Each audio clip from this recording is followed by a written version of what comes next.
देवीं सरस्वतीं व्यासं ततो जयमुदीरये।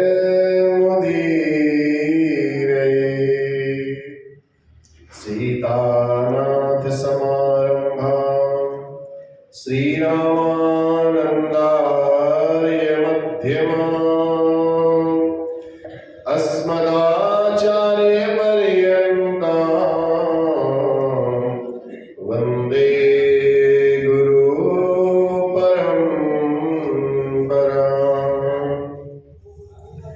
जय जय श्री राधारमण, जय जय नवल किशोर, जय गोपीचित चोर प्रभु, जय जय माखन चोर, जय जय माखन चोर। बोलो बाल कृष्ण भगवान की, श्री भागवत भगवान की जय।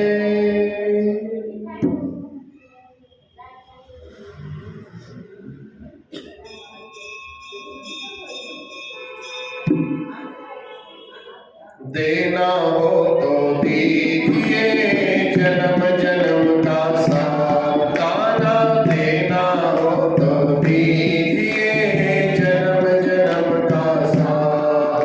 मेरे सर पर रख बनवारी, मेरे सर पर रख बनवारी, अपने ये दोनों हाथ। देना हो तो दीजिए जन्म जन्म का साथ, श्यामा देना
बोलना नहीं आएगा तो सीख लेना, यूट्यूब में देखना, ये श्लोक जैसे बोलते हैं वैसे बोला करो। मुश्किल कुछ नहीं है, औखा कुछ नहीं है, सब सीखो, धीरे धीरे सीख जाओगे।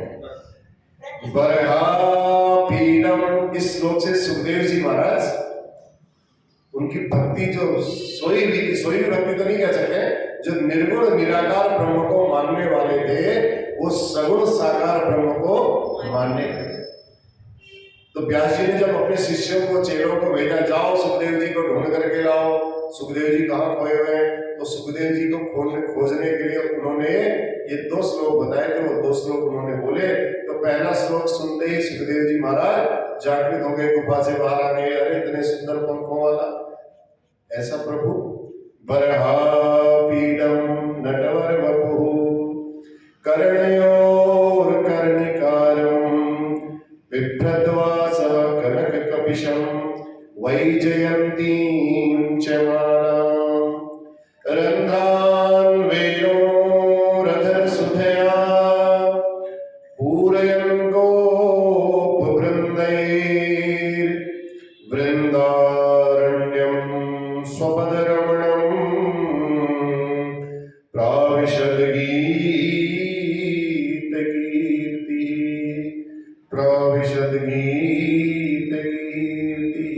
बोलो बाकी बिहारी लाल की जय।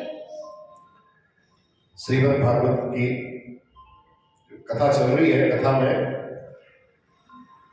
भगवान ने इंद्र का भी जो मोह था, अहंकार था, उस अहंकार को दूर किया। देखो बड़े ध्यान देने वाली बात, कर्म ऐसा हो, कोई भी ऐसा बैठे, भगवान की हम भक्ति करते हैं, भगवान की हम कथा सुनते हैं, तो कर्म करने में प्रभु के भक्तों को दूर नहीं करना चाहिए। प्रभु ने पहले बोल दिया ना, भगवान ने, मुझे अपने भक्त बहुत प्रिय भी है, भक्तों से अगर कोई छेड़छाड़ करेगा तो उसको मैं सहन नहीं करूंगा। ब्रह्मा जी ने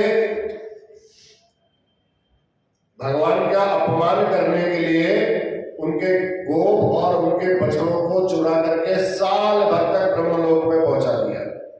ब्रह्मा जी उसके बाद आए, भगवान की स्तुति की, लेकिन भगवान ने एक भी बात का जवाब नहीं दिया। बाद में ब्रह्मा जी स्तुति कर करके चले गए। क्यों नहीं दिया भगवान ने जवाब? और यहां इंद्र ने कुपित होकर के 7 दिन तक लगातार 24 घंटे बारिश की। 24 घंटे बारिश करने के बाद जब भगवान ने अपनी लीला से उस गोवर्धन के, उस वृक्ष की रक्षा की, इंद्र जब भगवान से क्षमा मांगने के लिए आया, तो भगवान ने इंद्र को क्षमा कर दिया। अब कैसा कर्म, उसने भी ऐसा ही किया था, भगवान को अपमानित करने का, और ब्रह्मा जी ने भी ऐसा ही किया था, और इंद्र ने भी ऐसा ही किया था। देखो, एक तो ब्रह्मा जी का दोष इसलिए ज्यादा हुआ, ब्रह्मा जी हुए बहुत बड़े पद पर, इंद्र है बहुत छोटे पद पर, ब्रह्मा जी के सामने में बहुत छोटे। इंद्र एक मनवंतर में बदलते रहते हैं, ब्रह्मा जी का 14 मनवंतरों में एक दिन होता है। तो इतने बड़े ब्रह्मा जी हैं। एक तो ब्रह्मा जी का पद बड़ा होने के बाद उन्होंने गलत काम किया, सारे गोप और सारी गायों बछड़ों को चुरा करके ले गए। तीसरा दोष सबसे बड़ा क्या किया, तो कोई बात नहीं, गलती हो जाती है। भगवान कहते हैं गलती होने के बाद तुम क्षमा मांग लो तो मैं माफी दे देता हूं, क्षमा कर देता हूं, लेकिन तुम मेरे भक्तों को अगर मेरे से अलग कर दोगे, साल भर तक भगवान के भक्त भगवान से अलग रहेंगे। इसलिए ब्रह्मा जी को भगवान ने वापस भेज दिया, उनकी बात का जवाब ही नहीं दिया। दूसरा, इंद्र ने भगवान पर कोप किया, भगवान को नहीं समझा कि ये प्रभु कैसे है, तो इंद्र ने कोप किया, तो भगवान ने बारिश की, तो भगवान ने गोवर्धन उठाया, तो भगवान के जितने भक्त थे सब उस गोवर्धन के नीचे एकत्रित हो गए। 7, वैसे तो भगवान अपने अपने घर में चले जाते थे सब गायों को चराने के बाद, लेकिन 7 दिन तक 7 दिन 7 रात भगवान के भक्त भगवान के समीप रहे, एकदम समीप में रहे, इसलिए भगवान बड़े इंद्र से प्रसन्न हो गए। तो इसलिए कर्म ऐसा करो कि भगवान के भक्त भगवान से दूर नहीं होने चाहिए। भूल चूक गलती हो गई माफी मांग लो, लेकिन कोशिश करनी चाहिए भगवान की परीक्षा नहीं लेनी चाहिए। गुरु शिष्य की परीक्षा ले चलेगा, शिष्य गुरु की परीक्षा लेने लगेगा तो विघटन हो जाएगा, भगवान भी क्षमा नहीं कर पाएंगे इसको। तो इसलिए भगवान ने कहा जिसके ऊपर मैं कृपा करना चाहता हूं उसी का मैं अभिमान तोड़ता हूं। ये बात पक्की है, अगर भगवान ने क्रोध किया है तो समझ लो कि हमारा अभिमान टूट गया है। भगवान ने इंद्र को कहा जाओ देवराज इंद्र तुम्हारा कल्याण हो और अभिमान से रहित होकर के आज से अपने इस पद को स्वीकार करो, इस अधिकार को स्वीकार करो। अधिकार मिला है तो तुम्हें अभिमान करने के लिए नहीं मिला है, सेवा करने के लिए मिला है। सुरभि गाय ने भी दुग्धाभिषेक करके भगवान का सुंदर सुंदर अपनी वाणी से मधुर स्तुति करी और कहा हे प्रभु हम गायों के तो आप नाथ हैं, गोपाल हैं, और इंद्र ने और गौमाता कामधेनु ने, इंद्र के पास जो कामधेनु है, मिलकर के आज भगवान को एक नाम दे दिया गोविंद। आज से ही भगवान का नाम पड़ गया गोविंद। बोल गोविंद भगवान की। अहम इंद्रो हि देवानां त्वं गवां इंद्रतां गतः गोविंद इति लोके त्वां गास्यन्ति भुवि मानवा। इस पृथ्वी पर तुम्हें गोविंद के नाम से आज से लोग जानेंगे। क्षमा याचना करते हुए इंद्र ने भगवान से क्षमा याचना की और प्रस्थान कर गए अपने लोग को। दशमी को इंद्र गए, तृतीया के दिन से बरसात हुई। अब एकादशी की तिथि आई दूसरे दिन। नंद बाबा एकादशी का जब व्रत रखते थे तो निर्जला व्रत रखते थे। अब नंद बाबा ने एकादश्याम निराहार समभ्यर्च जनार्दनम स्नातुम नंदस्तु कालिन्या द्वादश्याम जलमाविशत्। जब द्वादशी तिथि लगती थी तब जलपान करते थे। इतना कठोर व्रत निर्जला एकादशी के दिन नहीं रखते थे, जितनी एकादशी आती थी सब एकादशी में निर्जला व्रत रखते थे। 90 साल के नंद बाबा। बोलवा के बिहारी लाल की। तो तुलसी दल से भगवान के विष्णु सहस्त्र नाम से, भगवान के 1000 नामों से 1000 तुलसी दल एकादशी के दिन भगवान को, श्री हरि को, नारायण को अर्पण करते थे। पूजा पाठ किया, एकादशी का व्रत बड़े आनंद के साथ किया। परंतु एकादशी का व्रत करने के बाद रात्रि के 12 बजे के बाद नंद बाबा को भ्रम हो गया। कभी कभी हमें भी भ्रम हो जाता ना, रात को उठ जाते हैं सुबह तो नहीं हो गई। ऐसे ही नंद बाबा को भी भ्रम हो गया कि रात्रि के सोए थे, अचानक नींद उठी खुली, उन्हें ओ सुबह हो गई शायद, चलो उठो। 12 बजे, रात्रि के 12 बजे ही उनको भ्रम हो गया कि ब्रह्म वेला हो गई है, प्रातः काल का समय हो गया है, चलो स्नान करने के लिए चला जाए। तो नंद बाबा अर्धरात्रि में ही स्नान करने पहुंच गए। अब अर्धरात्रि में स्नान वर्जित है। देखो वरुण देवता भी शयन करते हैं, भगवान भी शयन करते हैं। गलत तो है ही, भगवान को शयनावस्था के बाद उठाना तो अनुचित है। इस बात का विशेष ध्यान रखना चाहिए। एक समय जो निर्धारित किया उस समय पर ही होना चाहिए, ये शास्त्र भी कहते थे। अब भगवान की शयनावस्था वरुण देवता की, और अर्धरात्रि में ही नंद बाबा स्नान करने के लिए जलाशय पर पहुंच गए। और जैसे ही जल में प्रवेश किया, वरुण के दूत आए, जो सिक्योरिटी गार्ड थे वहां, वरुण के दूत आए और पकड़ा नंद बाबा को, खींच करके ले गए वरुण को। एक उनके साथ एक लोग ग्वाला भी गए थे संग में नंद बाबा के साथ। उन्होंने देखा कि भैया नंद बाबा ने यमुना में डुबकी लगाई और डुबकी लगाने के बाद अभी तक वापस नहीं आए। भागे वहां से, तुरंत दौड़े दौड़े आए। अरे कन्हैया को बता, अरे कन्हैया तेरे बाबा यमुना जी में डूब गए हैं। सुनते ही कन्हैया ने जब सुना तो दौड़े भगवान वहां से तुरंत और यमुना जी में मारी डुबकी और डुबकी मारते ही भगवान जी जब यमुना के रास्ते वरुण लोग पहुंचे, भगवान ने देखा कि नंद बाबा वहां बंधे पड़े हैं, चारों तरफ से कुर्सी में बैठा करके ऐसे बांध रखा है, और वरुण देवता अपने सिंहासन पर बैठे हुए, उनको कैदी की तरह बांध रखा है। अब वरुण देवता ने जब देखा ओ कान्हा जी आ गए, तुरंत अपनी सीट से उठ करके, अपने सिंहासन से उठ करके प्रभु का बड़ा स्वागत किया, बड़े प्रेम से उनका स्वागत किया। अत्यमे निभृतो, वरुण देवता कहते हैं, अत्यमे निभृतो देहो अत्येवार्थोऽधिगतः प्रभो त्वत्पाद भाजो भगवन् वापुः पारमध्वनः। महाराज आज हम देहधारियों का जीवन धन्य हो गया प्रभु, आपके पाद पद्म हमारे इस वरुण लोक में पधारे हैं। ये अचानक प्रभु आपका आना कैसे हुआ, भगवान से कह रहे हैं। देखो उधर नंद बाबा बने पड़े हैं, वो देख रहे हैं सारी लीला, मेरा लाला यहाँ आ गया, इसकी इतनी पूजा हो रही है और मेरे को यहाँ ऐसे बांध करके रखा हुआ है। वरुण देवता से कहा, वरुण देवता ने कहा नंद बाबा को, प्रभु कान्हा जी को कहा, प्रभु आज आपका अचानक यहाँ आना किस कारण से हुआ, आपने ऐसी कृपा क्यों की, हमें बता देते, हम आपके पास आ जाते। तब भगवान कहते हैं हमारी महिमा गा रहे हो और हमारे पिताजी को बांध करके तुमने रखा हुआ है। अरे आपके पिताजी है? अरे वरुण देवता को तो मुंह से कुछ शब्द ही नहीं निकले, निशब्द हो गए। वरुण देवता ने कहा प्रभु ये आपके पिताजी है, हमें नहीं पता। तो वरुण देवता घबरा गए और तुरंत क्षमा मांगने लगे, कहा सरकार हमें माफ कर दो प्रभु, हमसे बहुत बड़ी गलती हो गई है, अनजाने में हमारे मूर्ख दूतों ने बहुत बड़ा भारी अपराध कर दिया है, प्रभु आप क्षमा कर दीजिए। अजानता मामकेन मूढ़ेन कार्यवेदिना आनीतोयं तव पिता तद भवान क्षन्तु बर्हसि। गलती से आपके पिताजी को हम ले आए, हमारे अपराधों को हे प्रभु आप क्षमा करो, अनजाने में बहुत बड़ी गलती हो गई है, भूल हो गई है। प्रभु बोले कोई बात नहीं, जो होना था उसको हो गया, इसलिए मैं कह रहा था जो हो गया उसको भूल जाओ। आगे कथा सुनने के बाद अगर आत्म शांति की प्राप्ति नहीं हुई तो हमने क्या पाया, कुछ नहीं पाया।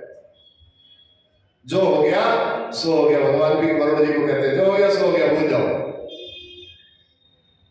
अब आप तुरंत मेरे नंद बाबा को मुक्त करो, यहाँ से खोलो फटाफट। वरुण ने तुरंत खुद स्वयं जाकर के, पार्षदों को नहीं कहा, आपने स्वयं जाकर के नंद बाबा को बंधन मुक्त किया और नंद बाबा के पांव पकड़ लिए, माफी मांगते हुए कहने लगे प्रभु हमसे बहुत बड़ी गलती हो गई। अब भगवान नंद बाबा को लेकर के बाहर निकले, सारे ब्रजवासी वहां पहुंच गए रातों रात में। जब दो गोपों ने वहां जाकर के कन्हैया को बताया और कन्हैया के पीछे पीछे मां यशोदा भी, सब तुरंत भगवान ने अपने बाबा को पकड़ा, नंद बाबा को पकड़ा और नंद बाबा को लेकर के बाहर निकले। जितने ग्वाल वाले थे सब तुरंत बाहर निकले तो उनको घेर करके खड़े हो गए। अब बाबा डुबकी मारकर चले गए, बाबा ने इतनी लंबी समाधि लगा ली जल में। नंद बाबा से पूछने लगे बाबा आप तो डुबकी लगाने के लिए गए थे, स्नान करने के लिए गए थे, कहाँ हो गए थे, वहीं समाधि लगा लिए थे क्या? तब नंद बाबा कहते हैं मत पूछो ब्रजवासियों, आज तो गजब हो गया भैया, गजब हो गया। ये भूलो मैं कहा गया था, भूल जाओ, लेकिन आज की जो लीला मैंने देखी वो बड़ी गजब लीला देखी मैंने। क्या हो गया, हम तो आधी रात में चले गए, गलती हो गई हमसे, लेकिन हमने जैसे ही डुबकी मारी, डुबकी मार करके वो 4-5 हट्टे कट्टे लोग आए और हमको उठा करके सीधे नीचे ले गए, वरुण लोक में ले गए। न जाने वहां ले जा करके मुझे कहां बांध करके उन्होंने रख दिया, बंधन बना करके रख दिया और मैं खुद से कुछ बोल ही नहीं पाया। क्या बोलता, गलती हो गई थी, पर न जाने कहां से घूमतो मेरो कन्हैया पहुंच गए हो। ये कन्हैया मेरा पता नहीं कहां से घूमते घूमते यहाँ आ गया। अरे ब्रजवासियों, न जाने कन्हैया की वहां से क्या रिश्तेदारी है, इस समझ में नहीं आया। इसको देखते ही सब के सब इसके पांव में लोटपोट हो गए।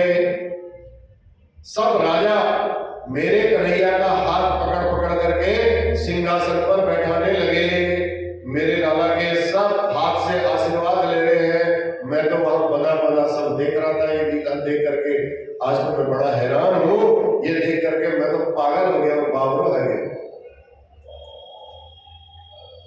भगवान मेरे कन्हैया की का रिश्तेदारी है यानी समझ में नहीं आई बात, तो मोए बांध कर पटक रखियो और ऐ छोरा की कैसी पूजा कर रहे हैं, कैसी पूजा कर रहे हैं। पर मेरे कन्हैया ने जैसे ही परिचय दिया, क्या परिचय दिया कि भैया भाई ये मेरे पिताजी हैं जिनको तुमने बंधक बना रखा है, बांध रखा है, तो सबके होश उड़ गए और मेरे पावन, मेरे चरित्रों में, मेरे पाँव में वो सब लोटपोट करने लगे, मेरे से क्षमा मांगने लगे।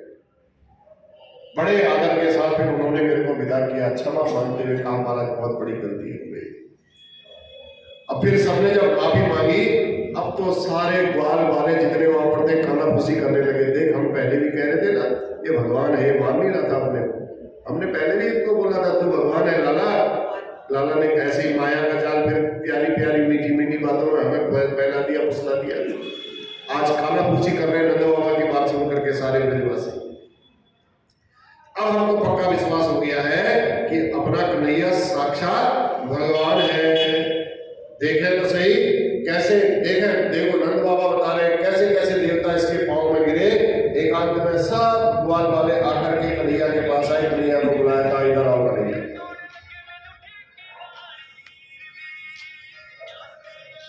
एकांत को बुला करके कन्हैया को कहा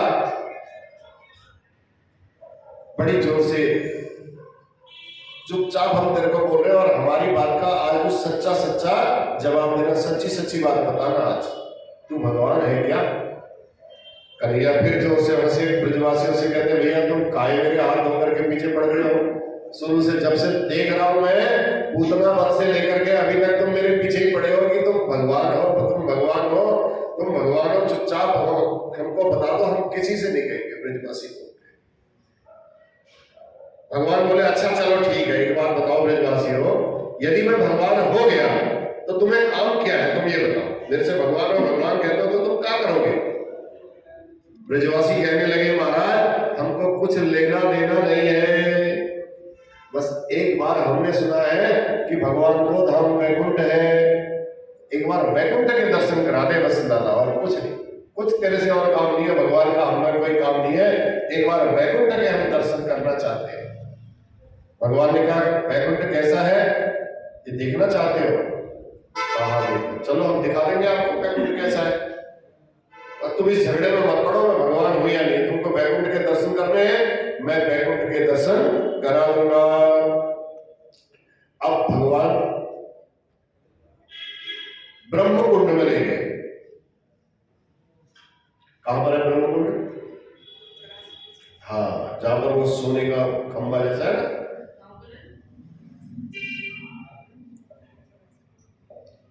तो वो ब्रह्म कुंड में भगवान ले गए। कहा भैया ये कुआं दिख रहा है तुमको? हाँ ये कुआं दिख रहा है। कहा सारे ब्रजवासी जो वैकुंठ जाना चाहते हैं इसमें कूद मारो। अब ब्रजवासी घबराए, कहा लाला ये तो क्या बात बोल रहा है, लेकिन विश्वास करते थे कन्हैया। कहते कन्हैया देख हम तो तेरे पर विश्वास करते हैं, अगर तू सच्ची सच्ची बोल रहा है तो हम कूद मार देंगे, अगर तू झूठ बोला तो तू जान, फिर हमारे माता पिता को जो जवाब देना होगा फिर तू देगा। अब सब ते तो ब्रह्म हृदम्निका मग्ना कृष्णेन चोद्धृता तत्त्रिशूल ब्राह्मणो लोकम यत्रा कुरोध्यगमापुरात्। जैसे ही डुबकी लगाई ब्रजवासियों ने कन्हैया का नाम लिया और उस ब्रह्म कुंड में मारी, ऊपर से छलांग डुबकी लगाई तो धीरे धीरे सब वैकुंठ लोग पहुंच गए। अब जहां पर देखा जब वैकुंठ लोग पहुंचे, जहां सब के सब चतुर्भुज रूप, चार भुजाओं वाले नारायण के ही समान उनके जितने पार्षद हैं वो सबका दर्शन करने लगे ब्रजवासी। यमुना जी के भीतर अक्रूर को भी भगवान ने दिव्य लोक का दर्शन कराया था। आज वही दर्शन सारे ब्रजवासियों को वैकुंठ में करा दिया। तो ब्रजवासी आपस में जब वैकुंठ लोक में गए, देख रहे इधर भी चार हाथ वाला, इधर भी चार हाथ वाला, आ रहा है वो भी चार हाथ वाला, जा रहा है वो भी चार हाथ वाला, जितने यहाँ बैठे सब चार हाथ वाले हैं, तो आपस में सब खाना खुशी करने लगे। भैया हम कहाँ आ गए, सब हमारी तो समझ में नहीं आ रहा। यहाँ देखो यहाँ तो सब चार हाथ वाले ही डोल रहे हैं, यहाँ क्या होगा? लगता है एक ने कहा लगता है यही वैकुंठ है। कन्हैया ने हमको बोला था क्योंकि मानो वैकुंठ जाओगे तो लगता है हमको यही वैकुंठ है। वैकुंठ में कन्हैया की दर्शन नहीं हो रहे यहाँ, तो कन्हैया कौन सा है भैया? पता लगाओ। अब चले गए किसी के पास जो 4 भुजा वाले थे, अब उनके पास गए, भगवत पार्षद के पास जाकर के बोले भैया राम राम। उन्होंने कोई बात नहीं की, कोई राम राम नहीं की, चलते रहे, अपना काम में लगे हुए थे। मौनम आस्ताम, चुप रहे। ब्रजवासी बोले भैया ये कैसो वैकुंठ है, यहाँ तो कोई राम राम भी ना करे, बड़ी समस्या। फिर एक ब्रजवासी के मन में आई, भैया सब जगह की परंपरा है, कहीं राम राम बोलते हैं, कहीं राधे राधे बोल देते हैं, कहीं जय सिया राम बोल देते हैं, सब जगह की परंपरा अलग है, हो सकता है यहाँ की कुछ परंपरा अलग हो, शायद इनकी समझ में राम राम समझ में नहीं आया। तो अलग अलग भाषा, अलग अलग व्यवहार, अलग अलग शिष्टाचार के कारण हो सकता है राम राम इनकी समझ में ना आए हो। अब कहीं राम राम राधे श्याम, कहीं सीताराम, कहीं बाय बाय, हाय हाय बाय बाय भी तो करते हैं ना। सब अपना अपना तरीका है शिष्टाचार का सबका। तो ब्रजवासी कहने लगे भैया यहाँ अपनी भाषा को कौन समझेगा बताओ, कोई नहीं समझेगा यहाँ हमारी भाषा, तो हम क्या करें?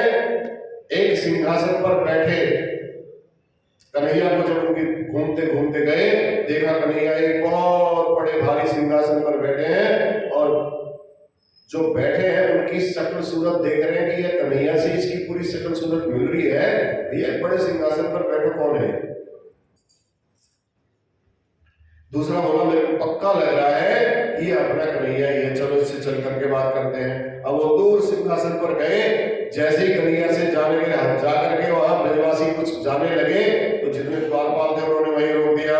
उन्होंने कहा अभी अंदर मत जाओ, प्रभु के विश्राम का समय है, अंदर ऐसे नहीं जा सकते हो, हमें बताओ, हम प्रभु को बोलेंगे, जब विश्राम से वो उठेंगे तब हम जाकर के बताएंगे। अरे ब्रजवासी परेशान हो गए, बावरे हो गए सारे ब्रजवासी देख देख करके, ये भगवान तो बड़ा विचित्र है, ये वैकुंठ तो बड़ा विचित्र है। अब तक तो यहाँ 4 हाथ वाले दिख रहे थे, अब भगवान की जब वहां बड़ी वाली कुर्सी में जाकर के सिंहासन में देखा, वहां ब्रह्मा जी 4 मुख वाले भी दिखे गए, शिव जी भी दिखे गए, पंचानन भी दिखाई दिए, सब दिखाई दिए। अरे वो कहने लगे तो 4 हाथ वाले दिखाई दिया, तो 4 सिर वाले भी दिखाई देने लगे, 5 सिर वाले भी दिखाई देने लगे। ये बड़े काल है अपने कन्हैया के, यहाँ देख करके, ऐसा देख करके ब्रजवासियों को बहुत आश्चर्य हो रहा था। नंदादयस्तुतं दृष्ट्वा परमानंद निर्वृताः कृष्णं च तत्र छन्दोभिः स्तूयमानं सुविस्मिताः। अब देख रहे हैं वैदिक मंत्रों से भगवान कृष्ण बैठे हुए हैं सिंहासन पर, सब लोग बड़ी वैदिक ब्राह्मण आए हैं, वैदिक मंत्रों से उनकी स्तुति कर रहे हैं। स्तुति देख करके जो ब्रजवासी थे, उन ब्रजवासियों के आनंद का कोई पारावार नहीं रहा, बड़े प्रसन्न हो गए। लेकिन भगवान के उस दिव्य ऐश्वर्य को देख करके ब्रजवासी थोड़ा घबरा गए, सोचने लगे न जाने भैया हम तो खेलने खाने वाले आदमी है, कहाँ जाकर के यहाँ फंस गए, यहाँ कोई तो किसी से बात कर नहीं रहा है और न कोई हमारी भाषा समझ रहा है, ये क्या बोल रहे हैं, हमारे कुछ पल्ले में नहीं पड़ रहा है। सहस्त्र रेखा वैदिक मंत्रों से स्तुति हो रही है, ब्रजवासियों की समझ में कुछ नहीं आ रही है। आंख बंद करके बोले, कन्हैया का ध्यान किया, अरे कन्हैया खूब तेरे ठाटबाट हमने देख लिए, अब ये तेरे वैकुंठ में हम नहीं रहना चाहते हैं, तो हमें वापस वृंदावन बुलाए ले। अब ध्यान करके, क्योंकि भगवान जी से मिलन तो हो नहीं पा रहा है, लग तो रहे कन्हैया जैसे, लेकिन वहां के द्वारपाल पार्षद उनको जाने नहीं दे रहे हैं। अब ध्यान करने लगे, भैया हमें वृंदावन ही वापस बुलाए ले। जैसे ही वृंदावन का स्मरण किया, जैसे ही जिस भाव से उन्होंने डुबकी मारी थी, उसी में तुरंत उछल करके सब उसी कुएं से बाहर निकले, और बाहर निकल करके देखा हाथ में बंसी लिए हुए कृष्ण कन्हैया मंद मंद मुस्कुरा रहे हैं, सिर हिला रहे हैं। देख आए ब्रजवासियों, वैकुंठ के ठाट-बाट देख करके आ गए, मानो ऐसा कह रहे हो सिर हिला करके। सबसे पहले ग्वाल वालों ने दौड़ करके कन्हैया का आलिंगन किया, लिपट गए कन्हैया के पास। भैया कन्हैया तेने तो आज गजब कर दिया भैया लाला, आज जीवन में पहली बार ऐसा दिव्य वैकुंठ धाम देखियो, 4 मुंह वाले, 4 हाथ वाले, अब तक तो हमने सुन रखे थे, आज तो हमने आंखों से देख भी लिया है। लोग कहते थे चतुरानन हंसानन चतुरानन पंचानन, लेकिन आज हमने अपनी आंखों से देख लिया लाला। कन्हैया बोले तो बताओ फिर कैसा लगा वैकुंठ? तुम्हारी बहुत इच्छा थी ना वैकुंठ जाने की, कैसा लगा वैकुंठ? ब्रजवासी बोले भैया वैकुंठ में तेरे तो गजब के ठाट है, आनंद है, गजब ठाट है तेरे वहां। तू 1000 फर वाले तो तेरी वहां स्तुति कर रहे, तो 100 फर वाले को मारना तेरे लिए कौन सी बड़ी बात थी? आज हमारी समझ में सारी बात आ गई है। लेकिन एक बात जरूर करनी पड़ेगी कन्हैया, बोलो भगवानी भैया लाला देख तेरे वैकुंठ जितना सुंदर है कोई बात नहीं, लेकिन हमारे वृंदावन जैसा आनंद वहां नहीं है। सबसे बड़ी कसर हमको यही लगी, वहां कोई हमसे राम राम तक नहीं कर रहा था भैया। तेरे बगल में हम जा नहीं सकते थे, सो ठीक बात कैसे हम तेरे से अपनी बात पहुंचा सके? तेरे साथ हम तो वहां घूमना चाहते थे, लेकिन तेरे पास किसी ने हमको आने ही नहीं दिया। भैया हमारे लिए वृंदावन सबसे अच्छा है, यहाँ वृंदावन से बढ़ करके हमको कुछ नहीं लगा। तेरे साथ बैठ करके हम यहाँ खूब खेलेंगे, गाएंगे भी, नाचेंगे भी, कुश्ती भी लड़ेंगे, कबड्डी भी खेलेंगे, तेरे साथ प्रेम से बातचीत भी करेंगे लाला। हमें वृंदावन के अलावा कहीं और जाने की आवश्यकता नहीं है। भगवान ने कहा अब तो नहीं कहोगे वैकुंठ जाना है, तुमको वैकुंठ का लाइव प्रसारण दिखा दिया, मैंने सीधा प्रसारण दिखाया, वैकुंठ अपने पास ही धर रखो, अब हमें कहीं नहीं जाना है। बस हमारा तो वृंदावन लाख गुणों बढ़िया है भैया। अब भगवान के इस दिव्य ऐश्वर्यपूर्ण दर्शन करने के बाद सुखदेव जी कहते हैं, भगवान के महाराष्ट्र में प्रवेश करते हैं सुखदेव जी। देखो महाराज क्या है, भगवान गोपियों का भगवान के प्रति अनन्य भाव, न अन्य अनन्य। भगवान पिता रात्रि शरदोत्फुल्ल मल्लिका वीक्षम वृंदम मनश्चक्रे योग माया उपाश्रिता। योग माया कौन है? हमारी श्री जी राधा रानी जी, उन्हीं का आश्रय लेकर के सुखदेव जी महाराज के परम इष्ट कौन है? श्री राधा रानी जी है। और श्री राधा रानी जी की कृपा जिस पर होती है वो रसिक स्वयं हो जाता है। देखो व्याकरण आपको आएगा तो शब्द का अर्थ आप बड़ी अच्छी तरीके से लगा लेंगे। आप किसी टीकाकार की टीका पढ़ेंगे तो उस शब्द के अर्थ को आप और थोड़ा विस्तृत रूप से परिभाषित कर देंगे। लेकिन हमारी श्री जी राधा रानी की कृपा हो जाएगी तो इसी टीका पर आपको और रस आ जाएगा, आप दूसरे को और रस से आनंदित करने लग जाओ। तो सुखदेव जी महाराज की इष्ट है राधा रानी जी, और सुखदेव जी महाराज ने स्पष्ट रूप से कभी राधा शब्द का प्रयोग नहीं किया। क्यों नहीं किया? सुखदेव जी यहाँ पर किस गति पर बैठे हैं? व्यास गति पर बैठे हैं। सामने कौन है? परीक्षित जी है। और परीक्षित जी को कितने दिन का श्राप मिला है कथा सुनने का? 7 दिन का मिला है। सुखदेव जी को लगा कि अगर मैंने अपनी श्री जी का नाम ले लिया, अपनी राधा रानी का नाम ले लिया, तो परीक्षित जानते थे भगवान सुखदेव जी को 6 महीने की समाधि लग जाएगी। तो सुखदेव जी इसलिए पूरी भागवत में इशारों में बताया उन्होंने राधा रानी के बारे में, डायरेक्ट नाम लेकर के राधा शब्द कहीं नहीं बोला, क्योंकि 6 महीने की समाधि लग जाएगी तो परीक्षित का क्या होगा? फिर 7 दिन में इसकी मुक्ति कैसे होगी?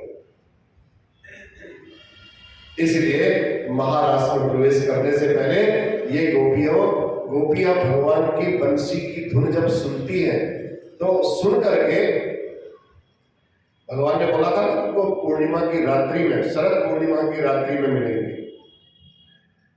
उस शारदीय सौंदर्य को देख करके आज माधव के मन में जो ब्रज की ललनाएं हैं, ब्रज की पावनराएं हैं, उनसे विहार करने का संकल्प उठा।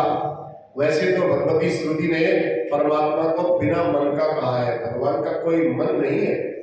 ऐसा नहीं होता भगवान का आज ये मन हो गया, भगवान का आज वो मन हो गया। मन नहीं, भगवान का कोई मन नहीं होता है।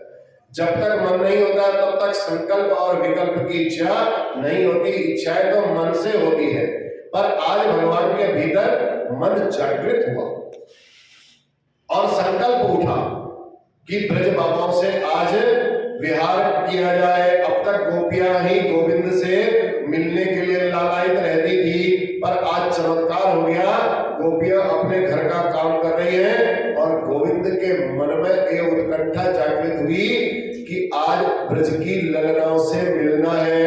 ज्यों ही गोविंद ने बंसी बजाई, बंसी की तार छेड़ी, अपनी योग माया और कृपा शक्ति से किशोरी श्री राधा जी का स्मरण किया।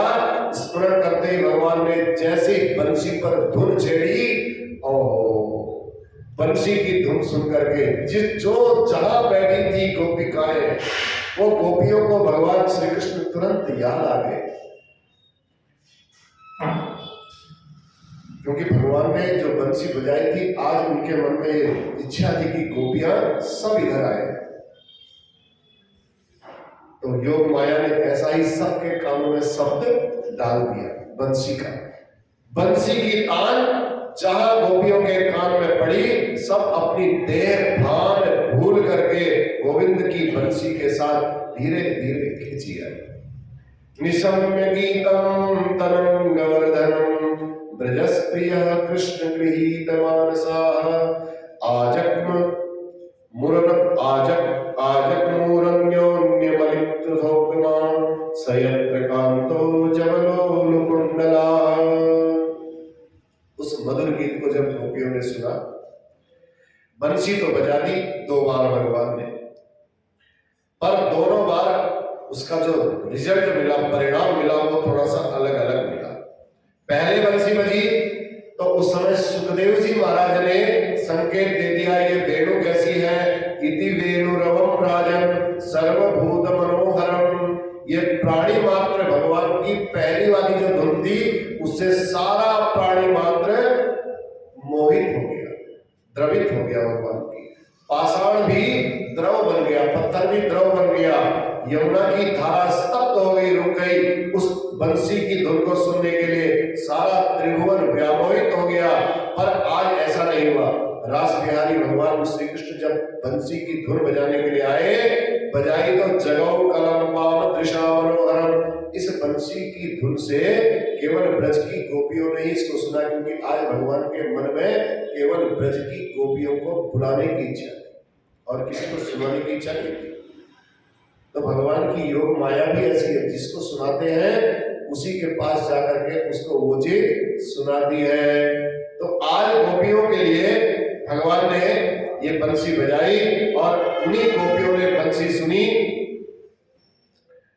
और बंसी सुन करके जो जहां जैसी थी वहीं से भगवान कृष्ण के पास दौड़ने के लिए लालायित हो गई। जब तक जीवात्मा और परमात्मा के बीच में ये माया का छोटा सा आवरण है, पर्दा छोटा सा है, ये जब तक रहेगा, जब तक ये हरि इसको हटा नहीं लेंगे, चीर हरण नहीं कर लेंगे जब तक, तब तक भगवान के उस महाराज का वो दिव्य अधिकारी नहीं हो सकता। है माया का पर्दा पहले हटाना पड़ेगा। घूंघट के पट खोल रही तो है पिया मिले, सोई जाने जेहि देव जनाई, जानत तुम ही होई जाए।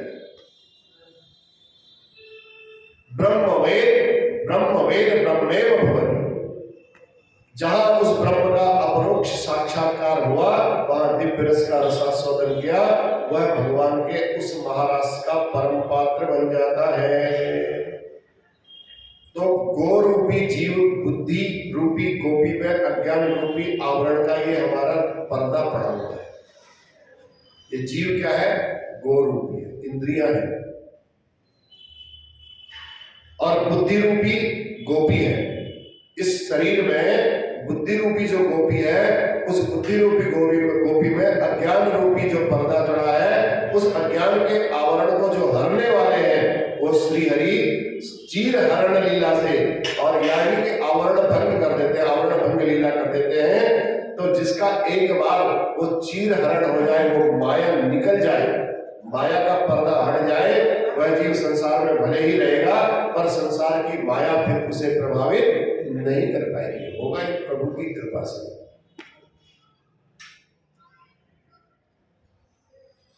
माया में रहकर जो माया से लिप्त ना रहे, निर्लिप्त रहे। माया तो सबको बड़े परेशान करती है, छोटी छोटी बात पर माया परेशान करना शुरू कर देती है।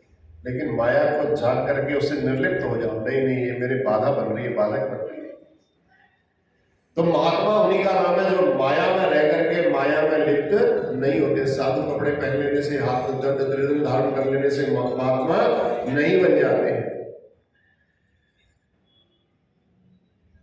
आज गोपियों की स्थिति भी वही होगी। भगवान ने जैसी बंसी बजाई, बंसी सुनी, और एक गोपी तो देखो गैया को दो रही थी, उसकी लालसा देखो कितनी बड़ी है। जैसे उसने बंसी की धुन सुनी, वो दोगुनी जो लेकर के गए होगी, पात्र लेकर के गए होगी, वहीं छोड़ी और वहीं से गाय के जहां गाय बांधी थी वहीं से सीधे जहां भगवान की बंसी की धुन बज रही थी वहां पहुंच गई, सीधी भागी चली आई। एक गोपी चूल्हे पर बैठ करके कुछ हलवा बना रही होगी, खीर बना रही होगी, जहां बंसी की धुन सुनी, हाथ में ही वो पलटने वाला पलटा पकड़ा था ना, कर चली, उसको पकड़ करके ही सीधे भाग गई। वही उसको पता ही नहीं मेरे हाथ में कुछ है, और जो कढ़ाई ऊपर चढ़ी हुई थी उसको छोड़ करके भाग गई। ये प्रभु की बंसी की धुन का मोह देखो। एक गोपी अलंकार धारण कर रही थी, उसने नाक वाला पहना, जैसी बंसी धुनी नाक पर पहन रही थी, बंसी की धुन सुनी, इतनी प्यार हुई, इतनी कान में पहना, उसी को चल दी। ये भगवान की लीला के प्रति भगवान से प्रेम कितना है, अगाध प्रेम, ये दिखाया। एक आंख में काजल लगा रही थी, उसने आंख में एक आंख में ही काजल लगाया था, थोड़ा सा किनारे तक लगाई रही थी कि धुन सुनी, दूसरे आंख में काजल लगाना ही भूल गई, वैसे चली गई। एक आंख में काजल लगा, एक आंख में काजल ही नहीं लगा। तो गोविंद से मिलने के लिए जब गोपियां भागी तो बहुत लोगों ने रोकने की चेष्टा की उस ब्रिज में। गंगा की धारा जब निकलती है ना गोमुख से, तो छोटे छोटे पत्थर आते हैं, पहले तो उनको भी वहां ले जाती है। अब बहुत बड़ा पहाड़ जब आ जाएगा तो पहाड़ को बहाने की जब उसमें क्षमता नहीं होती है तो वो अपना रास्ता बदल देती है। जाती जरूर है समुद्र से मिलने के लिए, लालायित रहती है समुद्र से मिलना है, उसका एक लक्ष्य होता है केवल मुझे समुद्र से जाकर के मिलना है।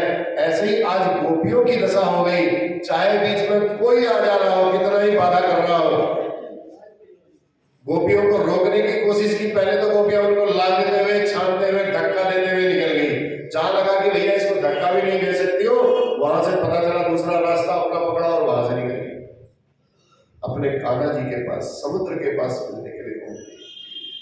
तो इसलिए बेचारी भाग्य है, एक के पति ने तो ऐसा किया, देखा जब सारी गोपियां भाग रही है, घर से भाग रही है, उसके पति ने कमरे में उसको बंद कर दिया, और बंद करके बाहर से एक ताला में दो ताले लगा दिए, जाके दिखा दो। उसने बोला अपने पति को, तुम मेरे इस शरीर से प्यार करते हो ना, मेरा मन तो पहले ही उनके जितनी गोपियां यहां से भागी है उनसे पहले ही श्याम सुंदर के पास पहुंच जाएगा। उस गोपी ने उसी कमरे के अंदर ध्यान लगाया और युगाग्नि से अपने शरीर को भस्म कर दिया। उन सब गोपियों से पहले वो गोपी वहां पहुंच गई। बोलवा के बिहारी लाल की गोपी इंद्रिय कृष्ण रसम पिबती इति गोपी, जो निरंतर ही कृष्ण रस का पान करे उसी का नाम है गोपी, इसको बोलते हैं गोपी। गोपियों के पहुंचने भगवान ने सबका स्वागत किया। स्वागतम वो महाभागा प्रियम किम करवाणि वह ब्रजस्यानामयं कच्चित् ब्रूतागमन कारणम। एक तो हम बुलाए किसी को, बुलाने के बाद फिर हम उससे पूछे, अच्छा जी आगे बहुत अच्छा किया आपने, अच्छा आने का कारण बताओ, अब कैसा लगेगा बताओ। पहले हमने खुद बुलाया, फिर हम खुद ही पूछ रहे बताओ आपके आने का कारण क्या है। वही हाल आज गोपियों से हुआ। भगवान ने कहा स्वागतम भो महाभागा, आप लोग आए, बहुत अच्छा लगा, बहुत आनंद आया आपको देख करके। प्रियम किम करवाणि वह, बताओ अब हम क्या करें आपके लिए। ब्रजस्यानामयं कच्चित् ब्रूतागमन कारण, आपके आगमन का कारण क्या है आप बोलिए। गोपियों ने कहा भैया स्वागत बुलाया आपने, स्वागत आपने किया, और इसका कारण आप हमसे पूछ रहे हो, इसका कारण आप बताइए कि आपने हमें क्यों बुलाया ऐसे। हम तो सब में एक सेकंड नहीं लगाया, हम यहां पहुंच गई सबके सब। बेचारी गोपियां क्या उत्तर देती, सब मौन हो गई, कोई उत्तर उनके मुंह से निरुत्तर हो गई, कुछ नहीं बोली। भगवान आज इनके हृदय से उस प्रेम को उन्हीं के मुंह से प्रकट करवाना चाहते थे। महाराज में भगवान ने बोला था कि भैया मैं तुम्हारे मुंह से सुनना चाहता हूं कि तुम कितना प्रेम करती हो। तब भगवान ने पूछा भाई किस कारण से आए आप? आए आप अच्छा लगा, लेकिन आए तो आए क्यों? अब गोपियां, भगवान जानते थे कि भैया इनके मुंह से प्रकट करवाना है तो इनको कुछ न कुछ तो बोलना पड़ेगा। अब गोपियां सब मौन खड़ी है।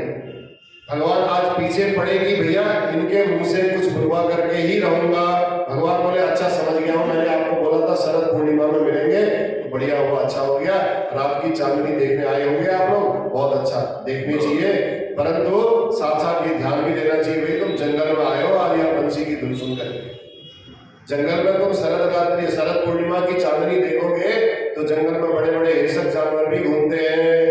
कई चांदनी देखते देखते कोई आपको शेर भालू पकड़े और गोविंदाय नमो नमः कर जाए तो फिर गड़बड़ हो जाएगी। तो इसलिए आप ऐसा करो, अब तुमने खूब देख लिया और तुम अब अपने घर को जाओ।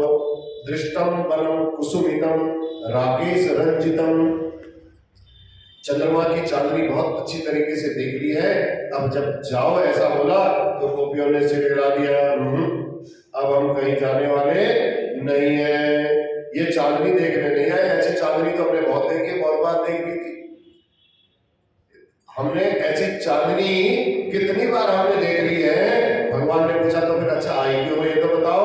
लगता है आपके कुछ पतिदेव से झगड़ा हो गया, शायद घर में कोई क्लेश हो गया, इसलिए आप घर छोड़ करके आज हमारे पास आ गई हो। भगवान को जब ऐसा बोला, भगवान ने स्त्री धर्म बताया, भैया देखो स्त्रियों को अपने पति को छोड़ करके नहीं आना चाहिए, आप उनको छोड़ करके आई हो, ये आपने बहुत गलत काम किया है। पति परमात्मा की सेवा घर जा करके करो। पति कैसा ही हो, निर्धन हो, गरीब हो, रोगी हो, जैसा भी हो, लेकिन उसकी सेवा करना पति ही स्त्री भी न हंतव्य न घातव्य। पति को स्त्री का त्याग, पत्नी को स्त्री का त्याग, स्त्री को पति का त्याग नहीं करना चाहिए। गोपियों ने सिर हिला दिया, नहीं महाराज कोई झगड़ा नहीं हुआ, हमारी कोई लड़ाई नहीं हुई है। भगवान ने फिर पूछा भैया कोई संकट आ गया क्या ब्रज में? चांदनी देखने नहीं आए हो, परिवार में झगड़ा नहीं हुआ है, तो मुझसे मिलने आई किस कारण से हो ये तो बताओ। मेरे प्रेम में आप खींचे चले आए हो। एक बात और सुन लो भैया, प्रेम तब तक अच्छा रहता है जब तक दूर दूर रहो, ध्यान रखना। भगवान कह रहे हैं गोपियों से ये प्रेम तब तक अच्छा लगता है जब तक दूर दूर रहो। अति परिचयात अवज्ञा, ज्यादा परिचय होने से फिर ये दिक्कत करने लग जाता है और खटाई अंदर खटास आने लग जाती है। निकटता जब ज्यादा बढ़ने लगती है, दोस्त के दर्शन होने लग जाते हैं फिर। तो इसलिए प्रेम खटाई में ना पड़े। यदि तुम्हारा मुझसे प्रेम है तो तुम मेरे से मिलने आ गई हो, अब तुम अपने घर को चली जाओ। चर्चाएं करने लगी गोपियां एक दूसरे से। भगवान ने कहा देखो अगर मेरा ध्यान करना हो तो घर में जाना, ध्यान लगाना मेरा, जंगल में आना ऐसे उचित नहीं है। घर में जाओ, ध्यान लगाओ। अगर ध्यान लगा करके मेरे दर्शन नहीं हो रहे हैं तो आपस में बैठो, एक दूसरे को मेरी बातें सुनाते रहो, कन्हैया ने ऐसा कियो, कन्हैया ने ऐसा कियो, कन्हैया ने ऐसा कियो, तो मेरी आपको स्मरण मेरा होता रहेगा, मेरा प्रेम और आपका प्रेम बरकरार रहेगा। आप बहुत निकट आ गए हो, मेरी कमी को आप जान जाओगे, आपकी कमी को मैं जान जाऊंगा। फिर परिचयात अति परिचयात अवज्ञा, फिर कहीं हमारी जो हमारा प्रेम है उसमें खटाई न पड़ जाए। श्रवणात् दर्शनात् ध्यानात् मयि भावो कीर्तनात् न तथा सन्निकर्षेण प्रतियात ततो गृहात्, अपने घर को वापस चले जाओ।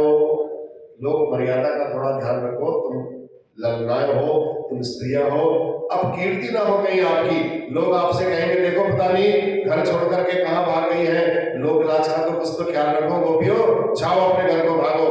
तब भगवान ने स्पष्ट कहा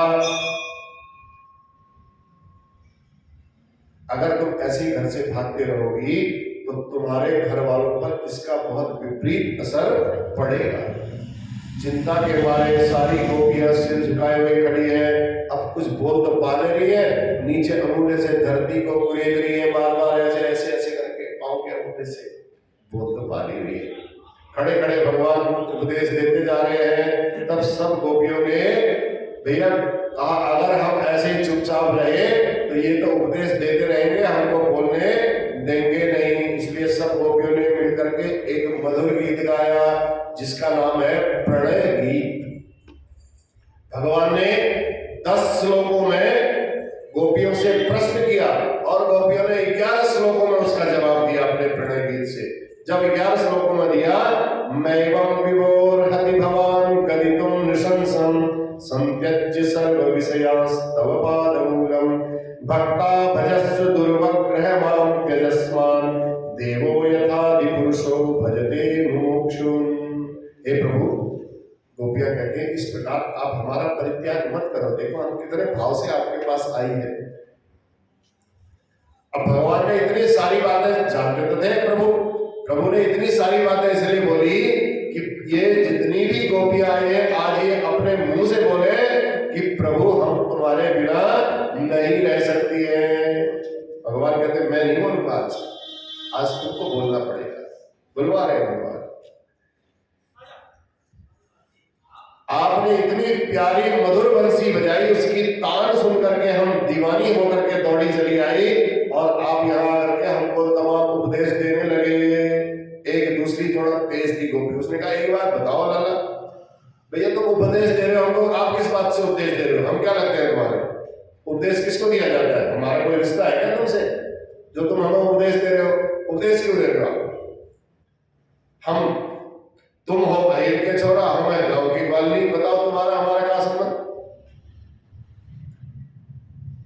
न तो तुम्हें उपदेश देने का अधिकार है, न हमारी सुनने की इच्छा है तुम्हारा उपदेश। उपदेश किसको देना चाहिए? जो उपदेश सुनना चाह रहा हो। क्या जबरदस्ती पकड़ करके बैठा करके यहाँ पर प्रवचन सुना रहे हो आप किसी को? हम सुनना नहीं चाहते, जब से आए हैं तब से प्रवचन सुनाए जा रहे हो, इसलिए ऐसा मत बोलो ये सब हम सुनने के लिए नहीं आए, तुम्हारे प्रवचन सुनने के लिए नहीं आए, हम तो आपको भोग लगाने के लिए आए हैं। भक्ता भजस्व दुर्वग्रह मां त्यजस्मान्। भोग भी किसका लगाने आए? भात का भोग। भात पहचानते हो ना? चावल बनाते हो, जब चावल को पका दिया जाता है तो उसका वास्तविक नाम भात ही है। भात से ही भक्त बने और भक्त से ही भक्ति बनी। हम कहा भात का भोग लगाने के लिए आपके पास आए हैं, प्रवचन सुनने के लिए नहीं आए हैं। भक्त और भात में जो सामंजस्य है, जो भात है, भात शब्द है और भक्त शब्द है, देखो कितना सामंजस्य भी सुनो, बड़ी अच्छी बात है। समय थोड़ा सा और इतना ही बोलेंगे, फिर आगे थोड़ी चर्चा करेंगे। भक्त और भात में क्या संबंध है देखो, और बड़े ध्यान से सुनोगे तो आपके हृदयंगम होगी ये बात।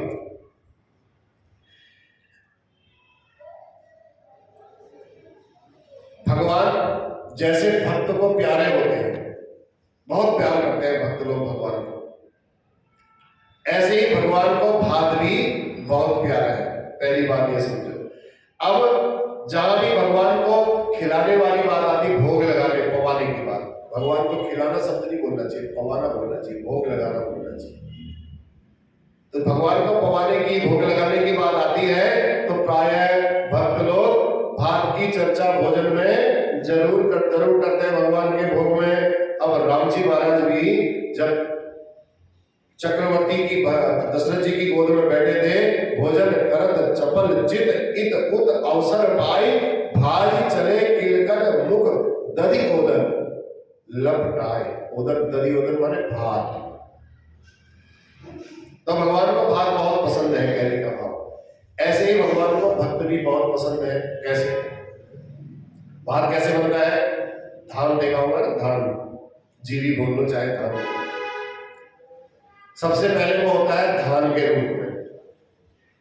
अब उस धान को मूसल में डाला जाता है, ओखली में डाला जाता है, ओखली में डाल करके ऊपर से उसको मूसल से मारा जाता है और मूसल से मार करके फिर उसका छिलका उतारा जाता है। छिलका उतारने के बाद फिर वो उसको फटकते हो सूप में, फिर चावल अलग हो जाता है और छिलका अलग हो जाता है। फिर उस चावल का भात थोड़ी बन गया, अभी तो चावल बना हुआ, उस चावल को फिर खौलते हुए पानी में उबाला जाता है और थोड़ी देर तक जब खौल जाता है कच्चा तो नहीं है अभी, पक गया ना, सिद्ध हो गया बिल्कुल। तो जब उसमें दिखता है कि कठोर अब बिल्कुल नहीं है, एकदम कोमल हो गया है, तो उसकी कठोरता भीतर बिल्कुल ना रह जाए, हाथ में रख दे एकदम पिस जाए। जब कठोरता का कण बिल्कुल नहीं रह जाता तो वो शुद्ध भात बन जाता है। ऐसे ही जीव भगवान का भात है, ये हम जो लोग हैं। कैसे है? अब इस जीव को भक्त बनने में बड़ा समय लगेगा, भात की तरह।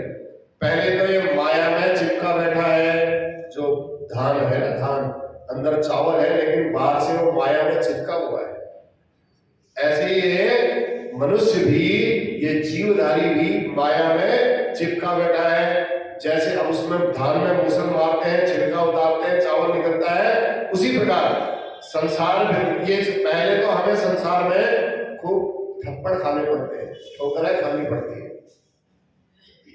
कई बातें सुननी पड़ती है, मान भी सुनना पड़ता है, अपमान भी सुनना पड़ता है। मान अपमान से घबराने की जरूरत नहीं है। ये तो भगवान प्रभु आपको देख रहे हैं, अभी अंदर कठोरता कितनी और है, फिर आपका शुद्ध चावल निकलता है इतने सब थप्पड़े खाने के बाद।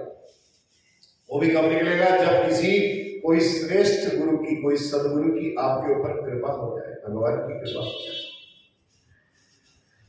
अब जब श्रेष्ठ गुरु की आप शरण स्वीकार कर लोगे, अनुकंपा हो जाएगी, धीरे धीरे जब आप ऐसे सत्संग करने लगोगे, गुरु की शरण में जाने लगोगे, तो विवेक पूर्वक इसका छिलका भी उतारा जाता है। सूप से जो फटकोगे तो गुरु के पास जाकर के आपको भी फटका जाएगा ऐसे। अब गुरु के पास जाओगे तो वो निखारेंगे आपको, भैया ये चावल अलग होना चाहिए, और जो एक गंदगी माया का जो एक लिपटा हुआ शरीर था, ये धीरे धीरे इसको निकालो।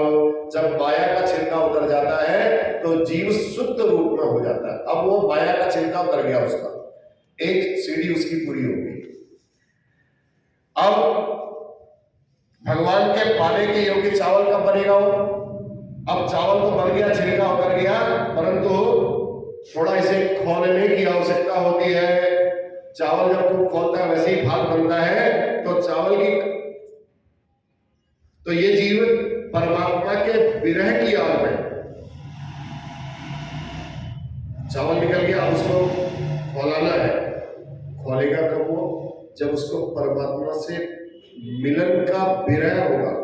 प्रभु की आज कथा सुन, ठंड हो रही है ना, आ रहे हो ना, तो इसका मतलब प्रभु से मिलने की कोई न कोई लालसा है आपके अंदर, तड़पन है, वो गर्मी है। तो प्रभु से जब ये जीवात्मा परमात्मा के विरह में, विरह रूपी अग्नि में जब तपता है तो प्रभु से पूछता है, प्रभु कब मिलोगे, कैसे मिलोगे, कहाँ मिलोगे? निरंतर उस प्रभु के बारे में ही जब चिंतन करता है, वो आग अंदर भीतर भीतर धधकते रहती है, उसका टेम्परेचर बढ़ते रहता है। जब टेम्परेचर बढ़ता है, विरह अग्नि में जब खूब तड़पता है, तब इतना तप जाता है, अंदर से इतना कठोर हो जाता है, फिर सुख और दुख का उसको कोई भान नहीं रह जाता है। जब सुख और दुख का कोई भान नहीं, उसकी कठोरता जो होती है अंदर से वो समाप्त हो जाती है। अब कठोर बनना बेकार हो जाएगा। कठोर बनोगे तो फिर सोच लो अभी चावल ही हो, फिर सिद्ध नहीं हुए। जब समाप्त, चावल की कठोरता समाप्त हो जाए, जैसे वो भाव कहलाता है, उसी प्रकार हमारे भक्त के भगवान कहते हैं, भक्त के भीतर की सारी कठोरता जब समाप्त हो जाए, सारा अभिमान गल जाए, तनिक भी उसके अंदर अहंकार लेश मात्र ना रह जाए, तनिक भी ना रहे, मैं करने वाला हूं, कर्तृत्वाभिमान, देहाभिमान, ये देह मेरा है, ज्ञान का अभिमान, मैं इतना बड़ा ज्ञानी हूं, देहाभिमान, कर्तृत्वाभिमान, विद्याभिमान, ये जितने भी अभिमान हैं, इन सब अभिमानों का जब इनको गला दिया जाए उस पानी खोलते हुए अंदर की विरह अग्नि में, जब वो अग्नि तपती है, संतप्त करेगी, तो इन सब चीजों को डाल दो उसमें। जब ये सब चीज गल जाएंगे तो सत्ता, जब हमें पता चल जाएगा कि भैया गल करके अब हम अपनी सत्ता को समाप्त करके सर्वथा परमात्मा की उस सत्ता को प्राप्त कर लेते हैं, हमारे अंदर वो भाग की तरह हम कोमल हो जाते हैं। अब भात सिद्ध हो गया, पानी सूख गया सारा, भात सिद्ध हो गया। परमात्मा को जब समर्पित हो जाते हैं तो विरहाग्नि ने अपने सारे अस्तित्व को गला दिया, तब भगवान प्रसन्न हो जाते हैं। अब भगवान कहते हैं मेरा भात बन गया है और अब ये भात भोग लगाने लायक हो गया है। तो भगवती श्रुति भी कहती है, वेद भी कहते हैं अहम अन्नम, हे प्रभु हम अन्न है और आप इस अन्न के भोक्ता हो। तो गोपियां भी कह रही है भैया हम आपकी भात है, ये गला हुआ सिद्ध भात है। हमारे अंदर ऐसा अहंकार होता, कर्तृत्वाभिमान होता, देहाभिमान होता तो हम वहां से डर डरा करके जितने लोग मिले थे उनसे डर करके वापस न चली जाती अपने घर। हम सब कुछ त्याग करके आए हैं, हमारे पास कुछ नहीं है सिवाय आपके। सारी आसक्ति हमारी सब घर परिवार के पास ही रहेगी, कुछ नहीं रही है। सब अहंकार हमारा नष्ट हो गया है, अपनी लोकलाज को भी हमने गला दिया है, घर परिवार की आसक्ति को हमने गला दिया है, अस्तित्व गला दिया। ऐसे विशुद्ध में भात बन गई है हम, गोपियां कहते हैं। और वह भी रूखा भात नहीं है प्रभु, खाली भात नहीं है, भात के साथ में तो कुछ मिला करके चाहिए, कुछ दूध भी डालना पड़े, कुछ मिश्री भी डालनी पड़े, चीनी भी डालनी पड़े। तो ये आपके प्यार की मिश्री है, इसके साथ खाली भात नहीं है हमारे, इसमें आपके प्यार की मिश्री मिला रखी है और आपके दिव्य प्रेम की मिश्री से मिला हुआ ये जो रूखा भात है, मीठा भात हो गया है प्रभु। और ये मीठा भात इसलिए आप सारे हमारे जितने आग्रह हैं इनको सब त्याग दो, लेकिन हमारा जो परोसा हुआ भात है, हमने जो सर्वस्व अर्पण कर दिया आपको, आप इसको स्वीकार करो, इसका भोग लगाओ। इस प्रणय गीत में गोपियों के बड़े सुंदर भाव है। तो भगवान कहती है, भगवान बोले भैया भूख लगी होगी तभी तो पाओगे ना। तब गोपियां कहती सरकार भूख न लगी हो, अब आपने थाली मंगवा ली, आपने मैंने बोला मेरे लिए भोजन ले आओ, अब आप भोजन लेकर के आ गए, थाली में सब कुछ रख करके लाए और ला करके मैंने कहा भूख नहीं लगी है, तो इसका मतलब मैंने आपका अपमान कर दिया है। पहले मैंने मंगाया और फिर मैंने कहा अब मुझे भूख नहीं लगी है। तो गोपियां कहती है मैंने बंसी की तान छेड़ी और हमको बुला लिया, अब यहाँ आकर के कहते हो जी आप क्यों आई हो यहाँ, आप अपने घर को जाओ। ये तो आप गलत कर रहे हो, भगवान को दोषारोपण कर रही है गोपियां। बंसी बुझा करके आपने बुलाया क्यों हमको, इसका मतलब आपको हमारा एक भात पसंद नहीं आया, पर बंसी बजा करके आपने जो चित चुरा लिया है उसे आप लौटाओगे कब, उसे लौटा दो और हम चले जाते हैं। बात कर हमारी गलती है, हम आ गए, हमारा मन आपकी तरफ आकर्षित हो गया, चित आपने चुरा लिया, उस चित को हमको लौटा दो, हमारे मन को हमें लौटा दो और हम चले जाती है। इतना तो आप जानते होंगे प्रभु, ये इंद्रियां भी बिना मन के काम नहीं करती है। कान कब कथा सुनेंगे, जब मन सार्थक होगा, सही होगा। तो कोई भी इंद्रियां बिना मन के काम नहीं करती है। जब मन आदेश देता है ऐसा करो, कथा में चलना है, जाना है, 10 विघ्न बाधाएं आ जाए, आप किसी न किसी रूप में उपस्थित हो जाते हैं। तो जब आपने हमारा ये मन चुरा ही लिया है तो अब हम घर की तरफ इन पैरों को कहां से दौड़ाए उधर को बताओ। मन तो हमारा कह नहीं रहा उधर को जाना है, मन कह रहा है यही आपकी बांसुरी की धुन सुननी है और आपके पास ही रहना है। चित्तम सुखेन भवता परितम गृहेषु यन्निर्विषिद्धुतकरावपि गृह्यकृत्ये पादौ पदं न चरणस्तव पादमूला यावः कथं ब्रजमथो करवाम किं। आपने बंसी बजा करके हमारा चित्त तो बड़े आराम से चुरा लिया, अब हमारे पैर घर की तरफ नहीं जा रहे हैं। भगवान बोले तुम्हारे पैर काम नहीं कर रहे हैं तो मेरे पास इतनी शक्ति है, मैं अपने योग बल से तुम्हें भेज देता हूं तुम्हारे घर, बोलो जाओगी। गोपियां बोली वाह भैया, तन को घर पहुंचा दोगे, मन कहाँ पहुंचाओगे, मन तो हमारा यहीं रहेगा। तो घर जाकर के हम क्या करेंगे, वहां खाना बनाएगी, मन यहाँ लगे रहेगा, पता चले वहां चीनी की जगह नमक डाल दिया, नमक की जगह चीनी डाल दी, तो सारा गड़बड़ हो जाएगा। फिर तो मन आपने चुराया है, हमारा मन वापस करो पहले। भगवान से कितनी बड़ी बात है बोली भगवान से। भगवान बोले अच्छा तुम चाहती क्या हो ये बताओ। तब गोपियों ने अपने मन के भाव आज यहाँ पर स्पष्ट कर दिए, जो भगवान गोपियों के मुख से कहलवाना चाहते थे। अब क्या कहा है कल बताएंगे, तभी तो आओगे तो 4 लोग और कथा में। बोलवा के बिहारी लाल की जय जय नारायण नारायण हरि हरि भजो नारायण नारायण।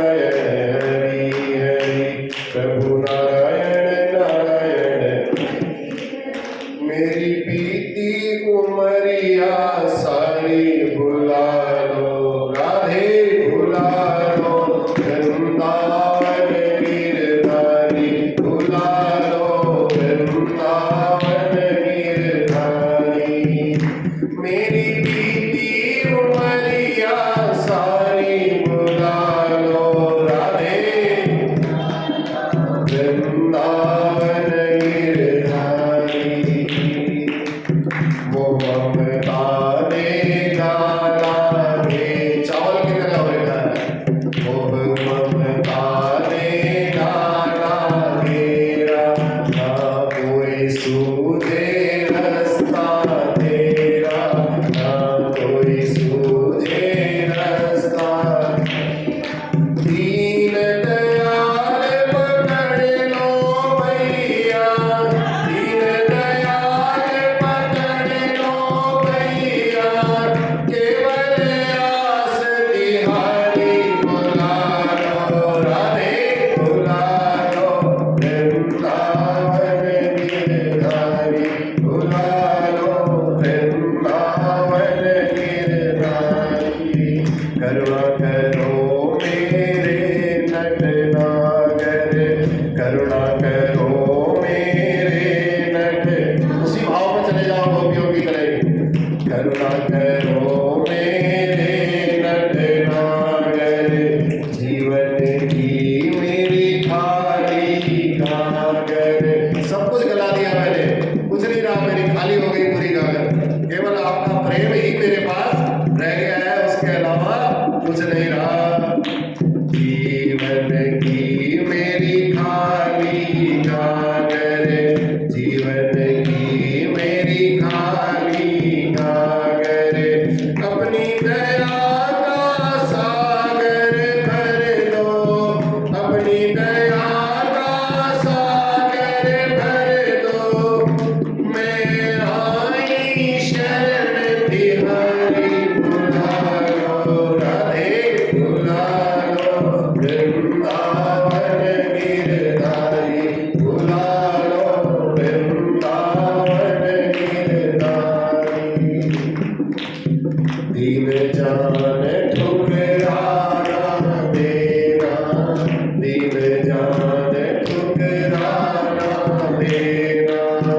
अपनी चरण कमल रज देना, अपनी चरण कमल रज देना।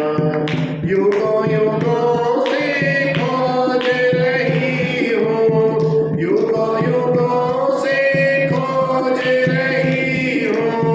दर्शन दो गिरधारी बुला लो, राधे बुला लो, श्यामा बुला लो, वृंदावन गिरधारी बुला लो, वृंदावन गिरधारी। मेरी बीती उमरिया सारी बुला लो, श्यामा बुला लो, राधे बुला लो, वृंदावन गिरधारी बुला लो, वृंदावन गिरधारी बुला लो, वृंदावन गिरधारी। बोलो के